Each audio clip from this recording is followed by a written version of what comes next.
అందరికీ వైకుంఠ ఏకాదశి శుభాకాంక్షలు. అవును, మీరు అందరు గుడికి వెళ్ళారా? నేనైతే వెళ్ళలేను. గుడికి వెళ్ళాలని ఉంది నాకు కూడా, కానీ ఇక్కడ దగ్గరలో వెంకటేశ్వర స్వామి టెంపుల్ ఏడా లేవు, అందుకని నేను వెళ్ళలేను. మీరు వెళ్ళారా? వైకుంఠ ఏకాదశి రోజు ఉపవాస్యం ఉంటే చాలా మంచిది అని అంటారు. నేనేమి ఉపవాస్యం ఏమి లేను, మీరు ఉంటే కామెంట్ చేయండి. ఇంకా నేను పొద్దున్నే లేచి ఇల్లంతా శుభ్రం చేసుకొని పూజ అయితే చేస్తున్నాను. గుడికి ఎలాగో వెళ్ళట్లేను కదా, ఇంట్లోనైనా ప్రశాంతంగా పూజ చేసుకుందామని పూజ అయితే స్టార్ట్ చేసేసాను. చిన్నపిల్లలు ఉన్న దగ్గర అసలు పనులు తొందరగా అవ్వవు. ఎంత ఫాస్ట్ గా చేసుకుందామన్నా కానీ అస్సలు అవ్వవు. టైం చూస్తున్నా కొద్దీ గడిచిపోతూనే ఉంటది.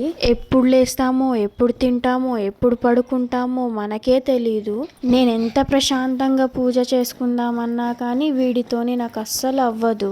గుడికి వెళ్ళినా చాలా రష్ ఉంటే చాలా భయం వేస్తుంది. చిన్నపిల్లలు ఉన్న వాళ్ళు రష్ ఎక్కువ ఉంటే వెళ్ళకండి. ఓన్లీ గుడికనే కాదు, ఎక్కడైనా సరే, సినిమా హాల్ అయినా, షాపింగ్ మాల్ అయినా, గుడికైనా, ఎక్కడికైనా సరే రష్ ఎక్కువ ఉంటే వెళ్ళకండి. ఎందుకు రిస్క్ చెప్పండి? అదేదో ఇంట్లోనే మంచిగా ప్రశాంతంగా పూజ చేసుకొని ఇంట్లోనే దేవుడికి మొక్కుకుంటే దేవుడేమైనా వద్దంటాడా చెప్పండి? మీరే చిన్నగా ఆలోచించండి. సరేలేండి, ఎవరిష్టం వాళ్ళది. వెళ్ళే వాళ్ళు జాగ్రత్తగా వెళ్ళి రండి. నా వీడియో ఇంతవరకు చూస్తున్నారు కదా, ఒక చిన్న లైక్ ఇవ్వండి, షేర్ చేయండి, సబ్స్క్రైబ్ చేసుకోండి.